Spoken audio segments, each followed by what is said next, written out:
ان میں ہم کوئی بھی کنفرنٹیشن، تصادم جو ہے وہ نہیں کریں گے، اور اچھے طریقے سے مفاہمت اور ایک طریقہ کار کے تحت ہم چلنے کی کوشش کریں گے. اور یہی وجہ تھی کہ خیبر پختونخوا کے وزیر اعلیٰ نے وزیر اعظم سے ملاقات بھی کی، اور یہ جو SIFC کے اجلاس ہونے جا رہے ہیں یا اس طرح کے ایشوز ہیں اس میں بھی ہم بالکل پازیٹیو مائنڈ کے ساتھ جائیں گے اور کوشش کریں گے کہ وداؤٹ پرابلمز اور کنفرنٹیشن ہمارے مسائل حل ہوں. لیکن دیکھیں یہ ایک سائڈ سے ہوگا نہیں، اگر ہماری طرف سے مفاہمت ہوگی. اچھا بیان آپ نے دیا ہے کہ آپ مفاہمت کے ساتھ آگے چلیں گے، SIFC کے ساتھ بھی شمولیت کریں گے تو اس میں بھی کھلے دل سے جائیں گے، تو یہ پازیٹیو انیشیٹو ہوگا.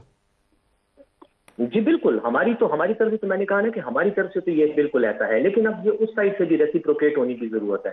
اگر دوسری سائڈ سے ہمیں چھیڑا جاتا ہے اور ہمیں ڈسٹرب رکھا جاتا ہے اور ہمارے خلاف کارروائیاں ہوتی ہیں جیسے کہ ہو رہی ہیں، آپ دیکھ رہے ہیں، اور خاص طور پر اب باقی تو چھوڑیں، صرف یہی دیکھ لیں کہ پنجاب کی جیلوں میں آج بھی ہماری کئی خواتین کئی ماہ سے نظر بند ہیں، ان کے خلاف کوئی مقدمے کی سماعت بھی نہیں ہو رہی، کوئی کیس نہیں چل رہا. اچھا، ایک آپ نے بیان دیا ہے، میں تھوڑی سی اس کی وضاحت چاہتا ہوں. آپ نے کہا کہ عمران کو KP گورنمنٹ کے حوالے کیا جائے اگر ان کو خطرہ ہے اڈیالہ جیل کے اندر. اس کی تھوڑی سی بیک گراؤنڈ بتائیں، یہ کیوں بیان دیا آپ نے؟ دیکھیں ندیم صاحب، کچھ دن پہلے کی بات ہے، یہ لاسٹ ویک جمعرات یا جمعے کی میں بات کروں گا کہ علی امین گنڈا پور صاحب وہاں گئے اسلام آباد، اور بانی تحریک جو ہے عمران خان صاحب سے ملاقات کے لیے. لیکن پنجاب حکومت نے ان کا اسی حوالے سے سیکیورٹی کا ایک تھریٹ جاری کیا، اور اس کے بعد یہ کہا کہ سیکیورٹی خدشات کی وجہ سے ہم آپ کو اجازت نہیں دے سکتے. باقاعدہ خط لکھا ہمیں. تو اس سے اور اس کے سے پہلے بھی وہ ایک دہشت گردی کے حوالے سے خبریں چلائی جاتی ہیں کہ جی جیل پہ حملے کا خطرہ ہے، اور اس طرح کی باتیں کر کے ایک فضا پیدا کی جا رہی ہے کہ ملاقات عمران خان سے جو لوگوں کی ملاقاتیں ہوتی ہیں ان پر پابندی لگائی جائے. ایک دوسرا یہ ہے کہ آپ نے دیکھا ہے کہ ابھی کچھ دن سے پورے پنجاب میں تمام جیلوں میں ہر قیدی پر جو ہے وہ ملاقات کی پابندی لگ گئی ہے، اور وہ بیسیکلی ایک گراؤنڈ تیار کیا جا رہا ہے، ایک ماحول بنایا جا رہا ہے تاکہ لوگ ڈر جائیں اور وہ یہ کہیں کہ سیکیورٹی کی وجہ سے پرابلم ہے اور پابندی لگائی گئی، جبکہ حقیقت میں مقصد کسی اور قیدی کو نہیں، باقی قیدیوں کو تو تنگ کیا جا رہا ہے، لیکن خان صاحب کو جو ہے ملاقات سے لوگوں کو روکنے کے لیے یہ ایک ماحول بنایا جا رہا ہے. آپ کے خیال میں دہشت گردی کا خطرہ ہے عمران کو یا نہیں ہے؟ واضح جواب. دیکھیں میری عرض یہ ہے ملک صاحب کہ اگر عمران خان صاحب پنجاب حکومت کے زیر اہتمام پنجاب کی ایک بہت بڑی جیل جو کہ اڈیالہ جیل ہے اس میں محفوظ نہیں ہے تو پھر تو ان کو چاند پہ ہی رکھنا چاہیے. اب چاند پہ تو ہم جا نہیں سکتے، تو پھر ہم ان کو یہی کہہ سکتے ہیں مریم صاحبہ کو کہ آپ ان کو ہمارے حوالے کر دیں، سیکیورٹی کا ہم ان کا انتظام کریں گے. آپ نے جو مقدمے چلانے ہیں ان کے خلاف وہ آپ چلاتی رہیں، آپ کے مقدموں میں وہ ہے، آپ مقدمے تو آپ ویسے بھی جیل میں چلا رہی ہیں نا، ان کو تو آپ جیل سے باہر نکلنے نہیں دے رہی، تو آپ ججوں کو پشاور بھیج دیا کریں. اس لیے آپ چاہتے ہیں کہ انہیں KP کے حوالے کر دیں. لیکن ایک اور بھی آپ سے میں چاہوں گا، شیر افضل مروت، انہوں نے مریم کے اوپر الزام لگایا کہ وہ لمبا سا کنیکشن ہے، کوئی انڈیا سے کسی کو پیسے گئے ہیں اور وہ مریم نے کہا ہے اس لیے پیسے گئے ہیں. ابھی انہوں نے آج دوبارہ ریپیٹ کیا کہ میں دوبارہ مریم کے اوپر الزام لگا رہا ہوں اور میں نے FIA کو بولا ہے کہ اس کے اوپر FIR درج کریں. یہ اس کے اوپر کچھ ہے یا جسٹ ایک پولیٹیکل سٹیٹمنٹ ہے؟ دیکھیں اس سٹیٹمنٹ کی تفصیلات تو یقیناً شیر افضل مروت صاحب کے پاس ہی ہوں گی کیونکہ انہوں نے اس بیان جاری کیا ہے، لیکن مریم صاحبہ کے حوالے سے میں یہ تو کم از کم کہوں گا اور ضرور کہوں گا اور بالکل ببانگے دوہل کہوں گا کہ مریم صاحبہ ایک جیلی مینڈیٹ کی وزیر اعلیٰ ہیں. ان کو فارم 47 کے ذریعے جتوا کر ہارا ہوا حلقہ جتوا کر ان کو اسمبلی میں بھیجا گیا اور آج وہ وزیر اعظم ہیں. مینیپولیشن کے ذریعے بنی ہے، عوام کی مینڈیٹ سے اور عوام کی طاقت سے نہیں بنی، یہ میں ضرور کہوں گا. اور یہ جو خان صاحب کے ساتھ لنک بات ہے کہ یہ جو ایک فضا پیدا کر رہی یہ مریم نواز صاحبہ خود پیدا کر رہی. انہیں ڈر اور خوف ہے کہ خان صاحب سے اگر لوگوں کی ملاقاتیں ہو گئیں یا خدا نہ خواستہ ان کے پوائنٹ آف ویو سے نکل آئے جیل سے تو میرے پاپا کی اور میرے چاچو کی حکومت جو ہے وہ فارغ ہو جائے گی. تو ایک بریف آنسر لاسٹ آپ سے، یہ شیر افضل مروت صاحب نے ایک اور بیان بھی دیا، انہوں نے کہا 1000 ارب یا ہزاروں ارب کی انہوں نے بولا کرپشن ہوئی ہے 10 سالوں میں KP میں. محمود خان کا انہوں نے نام لیا، ایک ڈائریکٹ براہ راست ان کو الزام عائد کیا کہ وہ بہت پیسہ کما رہے ہیں. اس کے اوپر آپ نے تحقیقات شروع کی ہیں کہ وزیر اعلیٰ پرویز خٹک اور محمود خان کے دور میں کس نے کتنے پیسے کمائے؟ دیکھیں ہمیں تو تحقیقات سے زیادہ اس بات سے دلچسپی ہے کہ FIA نے جو اس سلسلے میں تحقیقات کرنے کی کوشش کی تھی وہ کہاں گئی. FIA نے بھی ان معاملات پہ تحقیقات کی، کچھ نہیں ہوا. پھر اور اداروں نے بھی کی، جس میں ہائی کورٹس نے ان کو اسٹے بھی دے دیا، سپریم کورٹ نے بھی وہ تحقیقات روک بھی دی اور کہا کہ اس میں کچھ بھی نہیں ہے۔ تو پہلے تو ان تحقیقات کو کیا جائے جو ہماری خلاف ہو رہی تھی، ان سے تو کچھ نہیں نکلا۔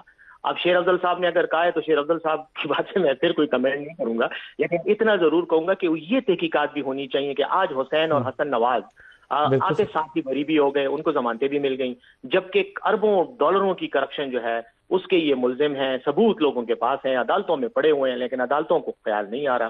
درست۔ بیرسٹر سیف صاحب بہت شکریہ، آپ نے